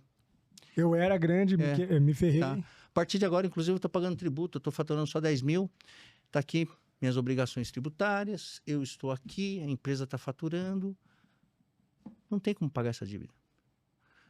Eu vou fazer a desconsideração da personalidade jurídica sua e vou pegar a sua casa. Vou pegar aquela casa na praia que você tem. Não vai, não. Não consegue. Não, por quê? Conseguiria até pelos você praticou meios Você praticou ato contrário ali? Não. Você só foi incompetente. O cara foi um mau gestor. Você fez confusão patrimonial? Não, sua contabilidade perfeita.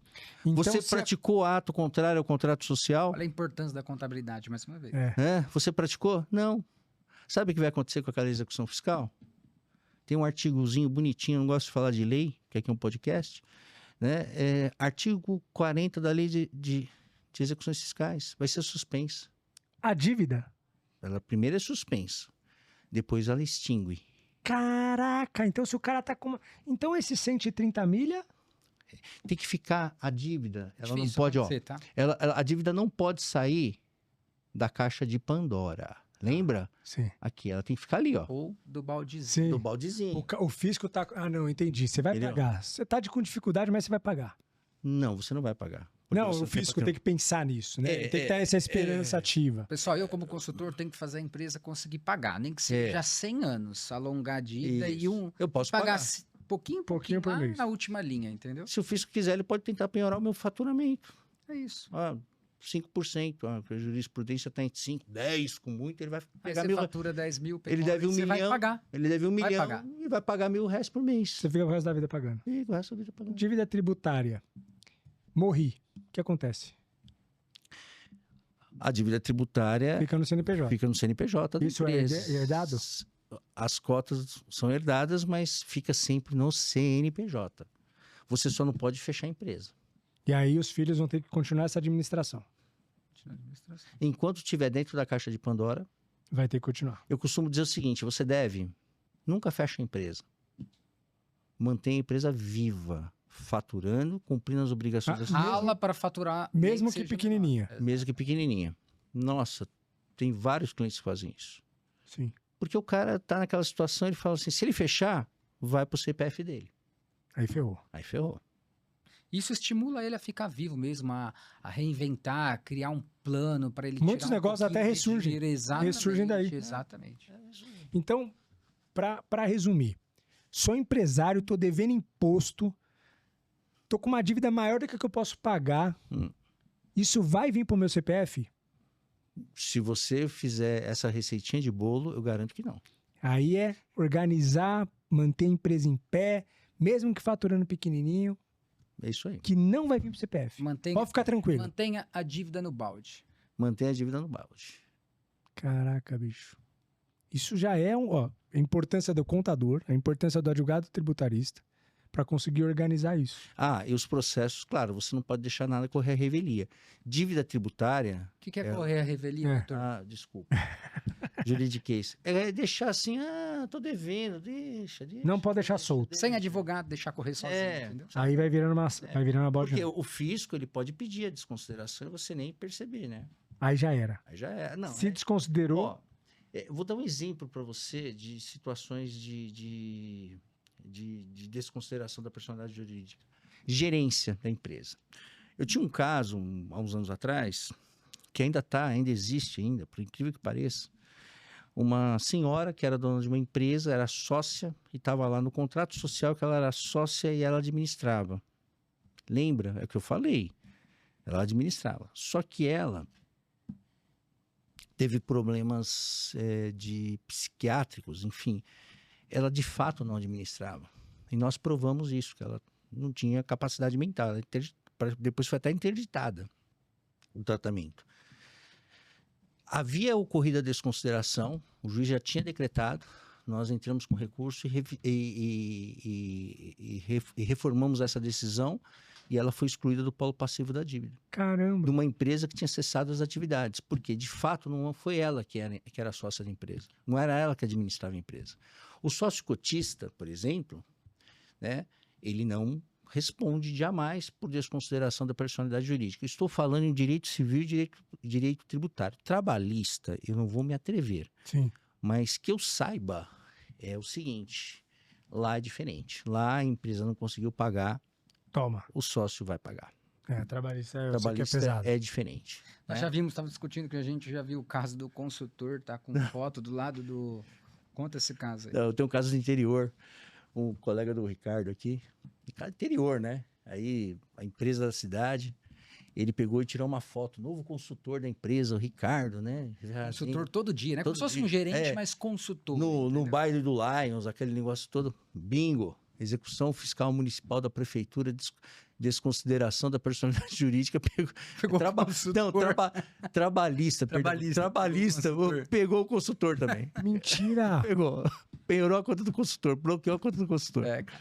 Toma cuidado. O trabalhista é o seguinte, a minha orientação como consultor e gestor de crise, tenha um especialista trabalhista do seu lado. Siga as regras, faça tudo o que você tem que fazer, organize, tente não gerar passivo, tente se financiar em qualquer outra situação, até por uma questão lógica e social, porque o trabalhista é uma verba alimentar. Né? Total. Então, tente se financiar em qualquer outra situação. Total. Não brinca com... Trabalhista e pensão são duas coisas que não se mexem no Brasil.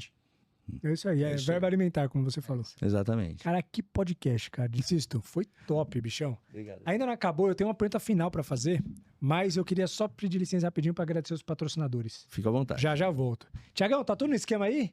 Galera, olha esse papo, cara. Pô, se você comprar um curso sobre direito tributário e tudo mais, você não vai aprender o que você aprendeu aqui. E tudo isso, aqui na internet de forma gratuita, só acontece graças aos patrocinadores que acreditam no projeto do podcast da Além do CNPJ e patrocinam toda essa estrutura, essa infra aqui, áudio, visual, tudo isso de tudo da melhor qualidade para vocês. Então, cara, toda essa turma que eu vou falar a partir de agora são empreendedores e empresas que fazem total sentido para vocês, porque todo mundo aqui que está escutando é empresário. Então, são negócios reais que fazem muito sentido para o teu negócio, para ajudar o teu negócio. Inclusive, a Polux está aqui.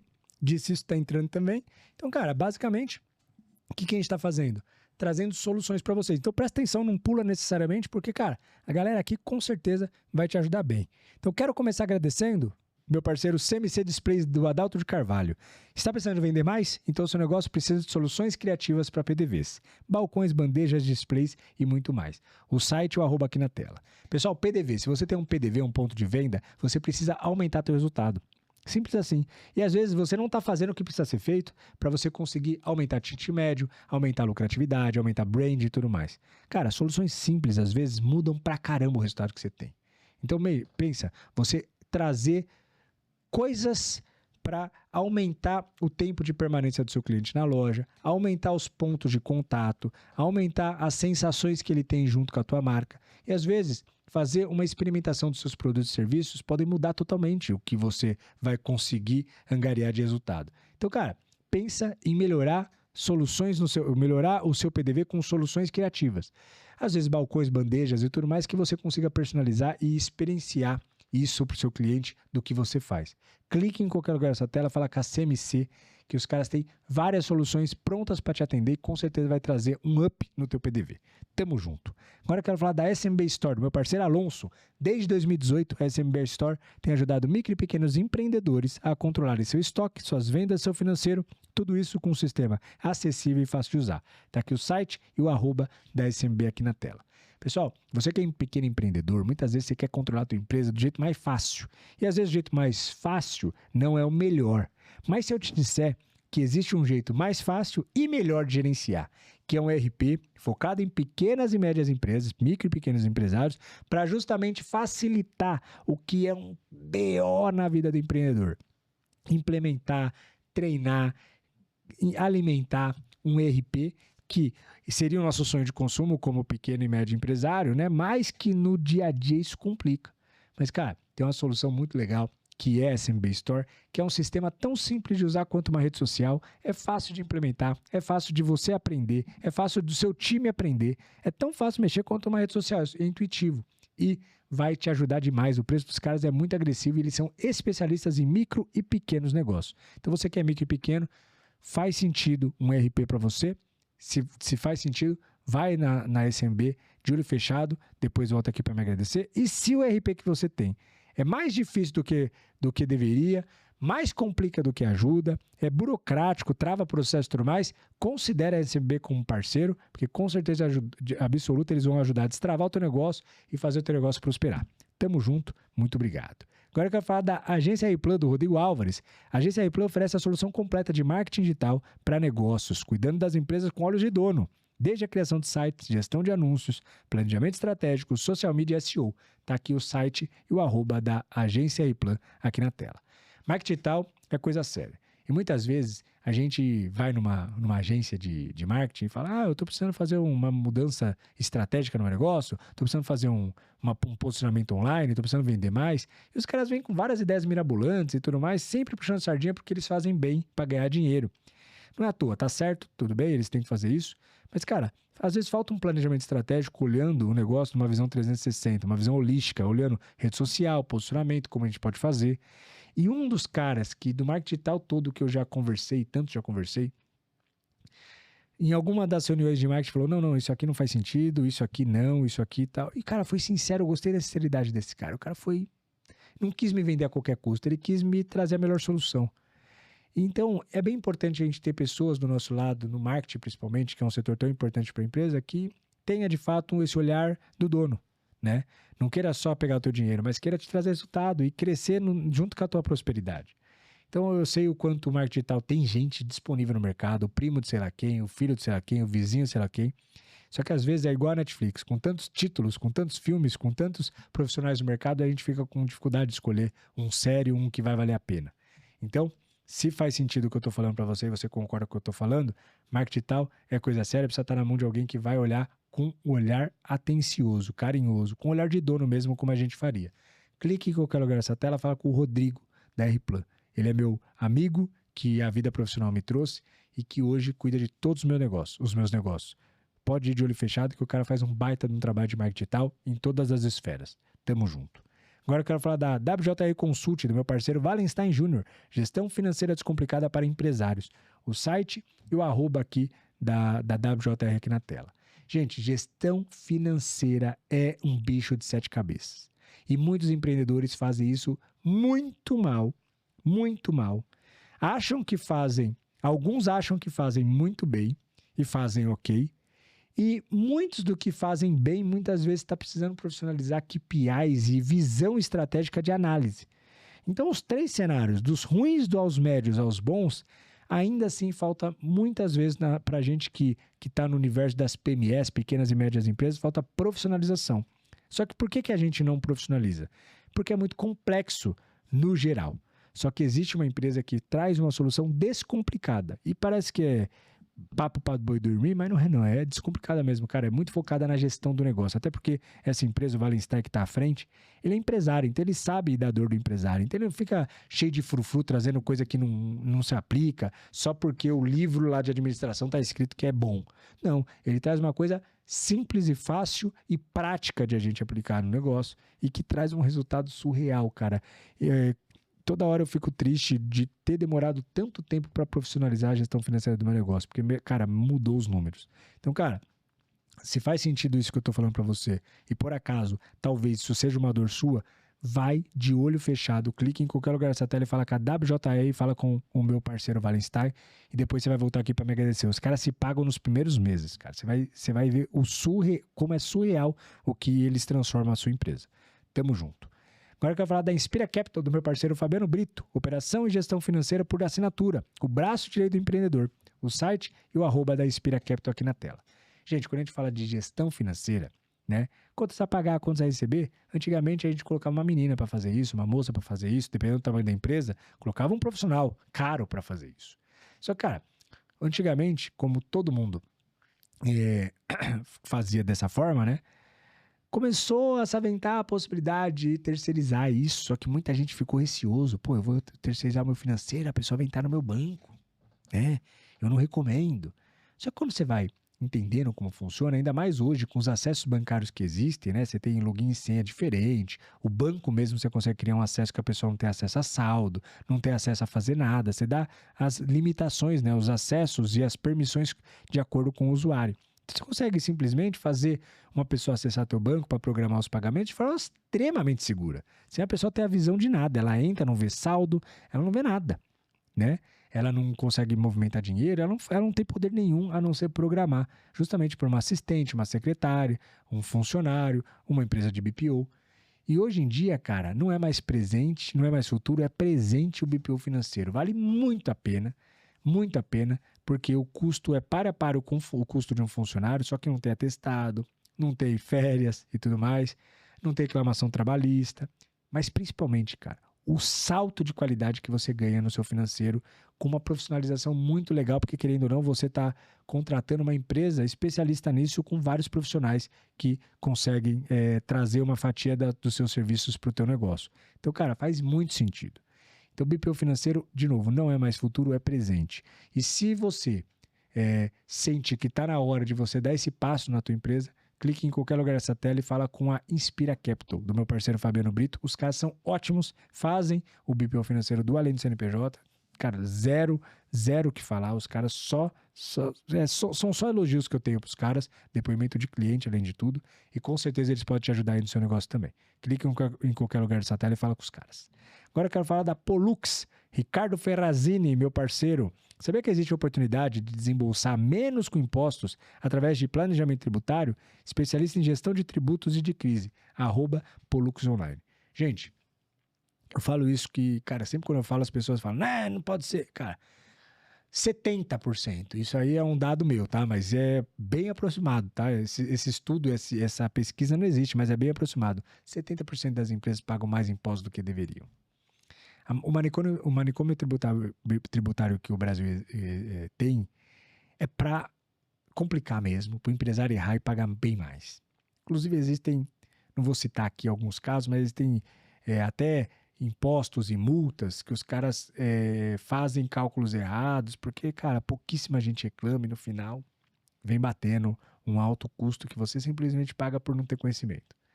Então, cara, isso aqui você tem que ter alguém para te ajudar, te amparar e te ajudar e te guiar nesse mar cheio de tubarão que é o tributário do país. E muitas vezes você reclama do concorrente e às vezes você fala, cara, o cara está prostituindo o mercado, mas será que ele só não está fazendo uma estratégia melhor?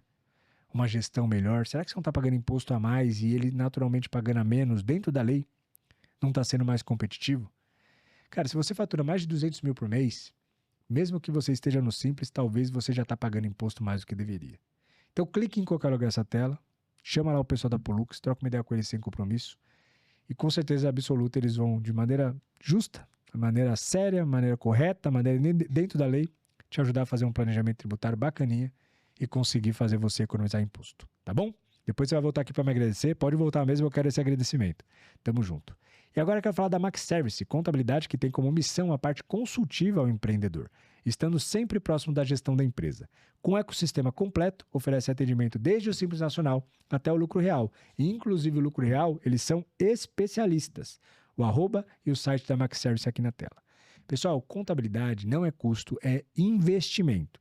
o que tá mais existindo por aí é contabilidade que te cobra baratinho para ganhar o cliente e só faz merda, uma atrás da outra. Não entrega as obrigações acessórias, se entrega o básico do básico do básico e, pô, e vê lá uma coisa que você tá fazendo errado, um KNAI, um NCM que você tá usando errado, que era só mudar, que poderia já te dar uma economia e tá nem aí, não te avisa, porque eles estão fazendo só o feijão com arroz, malemar bem feito, porque eles estão cobrando barato e precisa simplesmente entregar. Só que, cara, por isso que eu falo que contabilidade não é custo, não é investimento. E não tô dizendo nem pra você pagar caro, tá? Só tô falando pra você filtrar bem quem contratar. Porque no final das contas, quando você tem uma empresa que olha para o teu negócio com um olhar consultivo, cara, é tanta coisa nesse mundo, nesse Brasil, cara, é tanta coisa, é tanta burocracia, que é impossível o que você está fazendo hoje, daqui 6 meses ainda está válido. Alguma coisa mudou, alguma coisa melhorou, alguma coisa piorou e você precisa ir se adaptando. Então, cara, as contabilidades, elas simplesmente seguem a boiada. Mesmo se ela fazia certo e continua fazendo sempre a mesma coisa, alguma coisa mudou nesse meio do caminho, que não que faça você fazer errado, mas que algo mudou, que se você tivesse acompanhado e mudado também, você teria economizado com impostos, você teria economizado N coisas que naturalmente, simplesmente a oportunidade passou porque a tua contabilidade está lá vendada, entregando um monte de coisa, sem olhar a parte consultiva. Contabilidade precisa ser consultiva.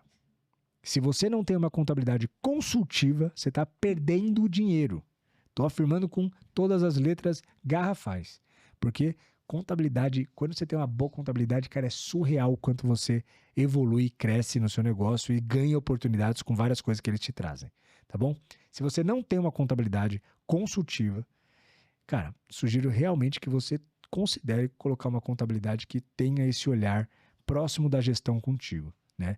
O meu contador, que inclusive é a Max Service, sempre que eu preciso fazer alguma coisa na minha empresa, qualquer coisa, cara, ligo pros caras, troco ideia. Eles são parte quase que do conselho do meu negócio. Por quê? Porque eles têm um braço extremamente importante, que é a parte burocrática da contabilidade. Tem que estar próximo de mim. Então, se você não tem, cara, considera trocar. Considera uma contabilidade que tenha isso. E faz pesquisa no mercado. Não estou nem falando, contrata Max Service. Faz uma pesquisa no mercado, mas coloca Max Service aí no pool de pesquisa. Com certeza absoluta, os caras vão te oferecer uma boa proposta. E você vai ver o nível do atendimento dos caras. Você vai voltar aqui para me agradecer depois, tá bom? Tamo junto, sucesso. E é isso. Toda essa galera, toda essa turma aqui que passou pelos patrocinadores da Lente CNPJ são pessoas que são empresas que eu fiz a curadoria e estão aqui porque são boas empresas, são bons serviços e possuem bons produtos e serviços que ajudam a gente que é empreendedor. Senhores, o podcast foi sensacional, sério. Eu tô empolgadaço aqui, tem muito assunto, acho que até tem mais assunto que a gente poderia tratar aqui que não deu tempo. Então fica aberto aí, pô, Ricardo, vai fazer quadro, hein? Fica aberto para um próximo episódio, a gente trocar uma ideia. Uma das coisas que eu tenho de ideia, logo mais, é a gente trazer para mesas redondas. Eu quero, pelo menos um podcast por mês, fazer uma mesa redonda. Então, ao invés de falar de história e tudo mais, trazer um tema. Tributos. E aí eu trago 4 pessoas, eu e mais 3, de mercados diferentes pra gente trocar ideias sobre isso e discorrer, fazer uma mesa redonda mesmo sobre temas, né? Fazer realmente uma aula sobre aquilo. Então, cara, eu convido total vocês a voltarem pra gente falar desses temas. Mas essa pergunta eu já fiz pro Ricardo, então também vai ficar no episódio dele. Volta no episódio do Ricardo. Se você achou que esse podcast foi bom, o do Ricardo foi tão bom quanto, então vai lá que com certeza você vai curtir. Disse isso, tu imagina que você sai daqui, pega teu carro pra ir embora pra tua casa, bate o carro e morre. Tô batendo a madeira. Nunca ninguém morreu, fica tranquilo. Só pra trazer peso pra pergunta.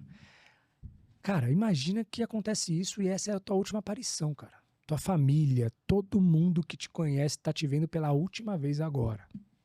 Qual seria, bicho, a tua última mensagem pro mundo? Eu falei que o final ia ser pior. Eu avisei. Olha, a última mensagem pro mundo, eu diria o seguinte: quem perde dinheiro, perde muito. Quem perde amizade, perde muito mais. Quem perde a coragem, perde tudo. Vivam com coragem e enfrentem os problemas, não olhando para eles, mas buscando soluções. Caramba. É isso que nós fazemos a Dicisto, é isso que o Ricardo faz na Pollux, é isso que você deve fazer na sua empresa. A vida é feita para isso. Ela é uma batalha todos os dias. É isso. Caraca, bichão. Já vou pedir a licença de colocar essa frase no post. Posso? À vontade. Top, lindo, cara. Topzera. Insisto. Obrigado, meu brother. Ricardão, foi top. Ricardão, prata da casa aí, sempre com baita no conteúdo. Cara, obrigado de verdade. Tiagão, coloca a câmera neles, por favor, e mete o BG. Galera, consulta esses caras aí, que com certeza são 2 caras que precisam estar do seu lado para ajudar no teu negócio. Estão no meu. Estão do meu lado, por isso que eu trago aqui pessoas que me ajudam, porque, querendo ou não, a gente tem que indicar as coisas que dão certo pra gente. E você que ficou até aqui, até agora, muito obrigado por acompanhar esse podcast, muito obrigado por ter ficado até o final, espero que você tenha curtido. Aqui embaixo tem vários botões, aperta todos para engajar, pra gente mandar esse episódio para mais gente possível.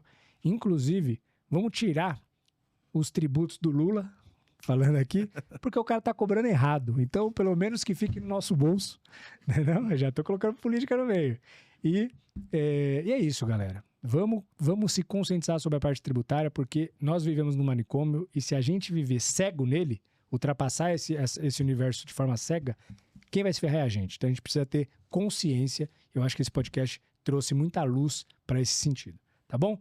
Compartilha com todo mundo, com o teu sócio, com teus amigos empresários. Vamos que vamos, até a próxima. Valeu! Tamo junto!